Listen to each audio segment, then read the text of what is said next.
Zikr, shavqinliq dunyodagi ma'naviy sukunat va ruhiy quvvat. Bugungi tez ritmliq, maddiyatchilik va uchur partilgan davrda inson ruhi xuddi qum bo'ronda qolgan yo'lovchidek charchab ketmoqda.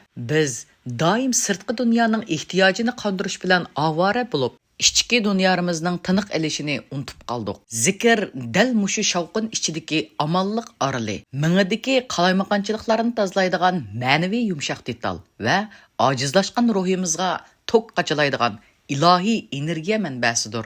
Tövəndə zikrning mərtəbəsi və onlarning bu jarayondagi holatlarini sistemalik tushuntirib o'tamiz. Birinchi, zikrning mərtəbəsi. Eng ustun amal. Islomda zikrning mərtəbəsi intayin yuqori bo'lib, u ibodatlarning javhiri deyishga bo'ladi. Eng yaxshi amal. Payg'ambarimiz sallallohu alayhi va sallamdan eng afzal amal qaysi deb so'raganda, u zot o'lgan vaqtingda tiling Allohning zikri bilan ho'l, ya'ni bezalgan holatda bo'lishidir deb javob bergan. Cheksiz ajr, namoz, ro'za, haj qatorliq ibodatlarning ma'lum vaqti va cheklimasi bor. Ammo zikrning cheki yo'q. Zikr qilguvchi Allohning hamroligiga erishadi. Hadis qudusda bandam meni zikr qilganda men uning bilan billa deyilgan. Ikkinchi, payg'ambarlar va zikr. Ichki dunyoning o'zqi. Payg'ambarlar zikr orqali o'zlarining eg'ir mas'uliyatlarini ko'tarish uchun kuch olgan.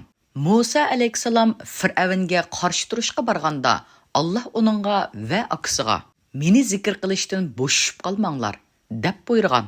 Ya'ni dunyodagi eng cho'ng zolimga taqobil turish uchun zikrni ruhiy qurol qilgan.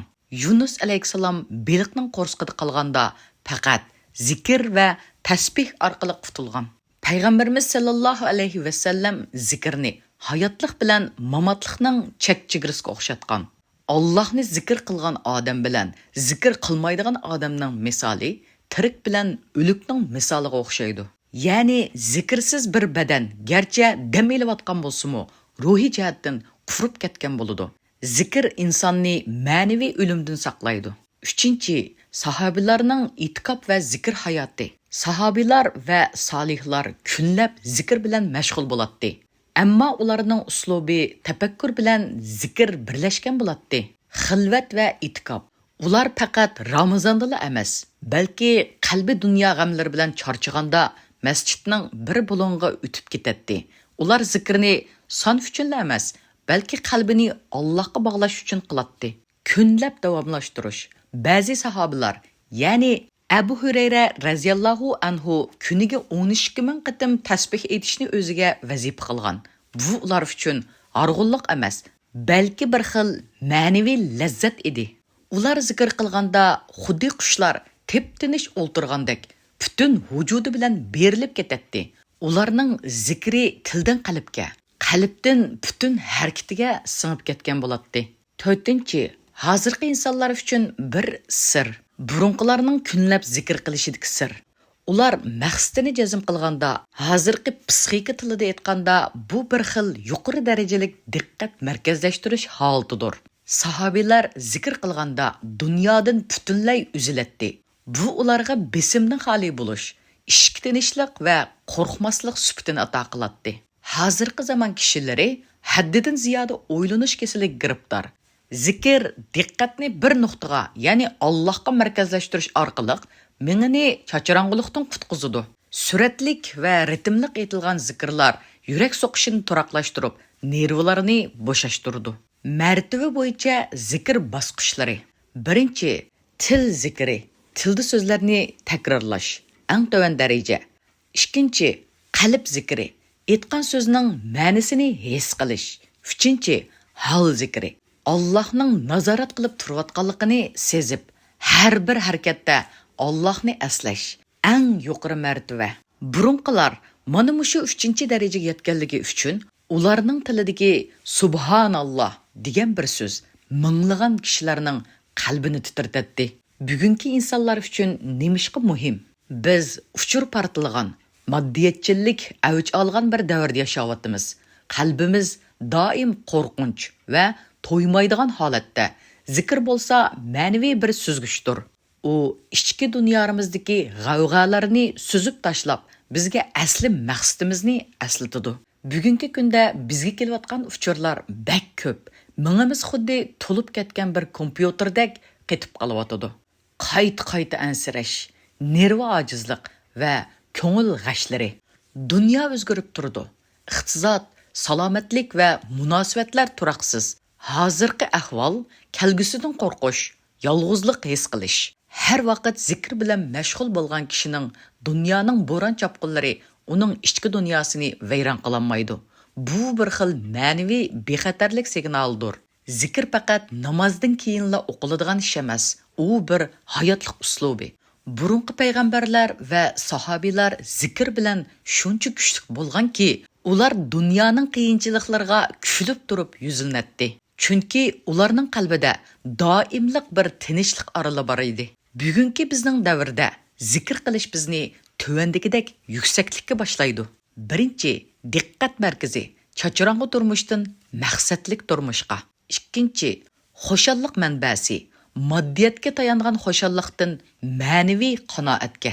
Uchinchi, aql farosat hayajon bilan qaror chiqarishdan sukunat bilan tafakkur qilishga. Zikr ruhning tiniq elishidir. Tiniq elishdan to'xtagan badan o'lganidek, zikrdan to'xtagan qalbmi qurib ketadi. Bugungi shiddatlik dunyoda qalbingizni qurib ketishdan saqlab qolish uchun tilingizni doim ho'l tuting. Shukr so'z ma'nosi bilan ne'matni e'tirof qilish va uning egasiga minnatdorlik bildirish demakdir.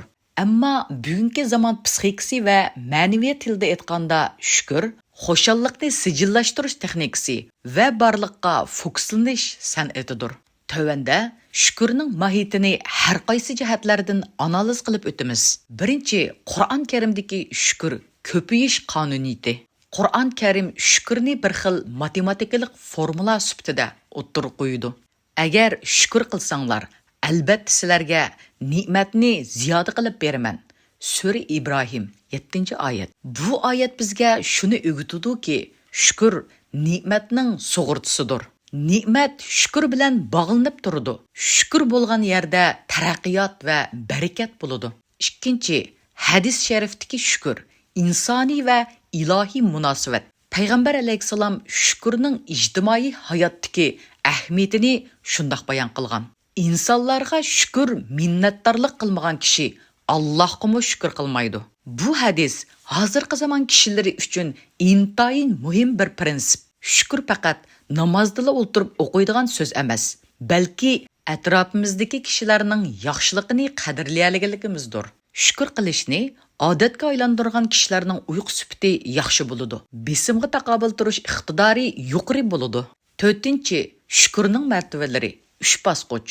Shukr faqat shukr deb qo'yishqila emas, uning cho'nqur qatlamlari bor. Birinchi martaba qalb shukri. Ne'matning Allohdan kelganligini chin ko'nglidan e'tirof qilish va suyish. Ikkinchi martaba til shukri. Tilda minnatdorlikni bayon qilish, alhamdulillah deyish va kishilarga rahmat aytish. Uchinchi martaba a'zo, ya'ni amal shukri. Ne'matni Alloh rozi bo'lgan yerga ishiltish. Masalan, kuch-quvvatni yaxshilikqa, boylikni sadiqaga ishiltish. 5-chi, hozirgi insonlar uchun shukrning jalb qilarlik alohidaliklari.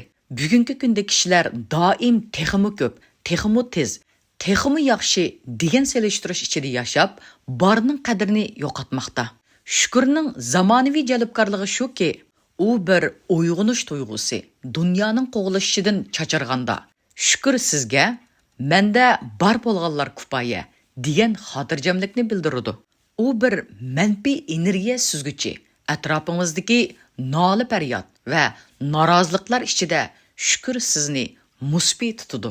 U bir muvaffaqiyat tizlatguchi, o'zidagi ne'matni qadrlagan kishi texmu maqsadlik va qizg'in ishlaydi. Bu tabiiy holda texmi ko'p natijani elib keladi. Shukr hayotga bo'lgan eng go'zal pozitsiya. Shukr qilish taqdirga tan berib yetib olish emas, balki barliq ne'matlardan eng yuqori unum bilan foydalanishdir. Kimki bir yutum suvning, bir qatimliq tiniqning va bir qatimliq tabassumning qadrini bilsa, u dunyodagi eng boy odamdir. Bugungi aldirash turmushda biz ko'pincha odatdagidek to'yiladigan buyuk ne'matlarni unutib qolyapmiz. Masalan, erkin tiniq ilish, a'zolarimizning sog'lomligi, bir piyola choyning ta'mi, hatto bugun atdigan omon eson uyg'onish. Biz texmi ko'pni qo'g'ilishib yurib, bor bo'lganning qadrini qilmaydigan bo'lib qoldik. U bizni yo'q ne'matlarga hasrat chekishdan qutuldirib, bor bo'lgan go'zalliklar bilan baxtli yashashga yetaklaydi. Tövəndə şükrning bizga elib keladigan o'zgarishlarini bir yig'inchiqlab ko'raylik. Shukr 3 taraflik buyuk ulunish. Shukr qilishni odatga aylantirganda hayotimizda bundaq bir sistema shakllanadi. Birinchi, ilohiy ulunish, ya'ni barakat. Alloh bizga va'da qilgan ne'matni ziyoda qilish qonuniyati ishga tushidi.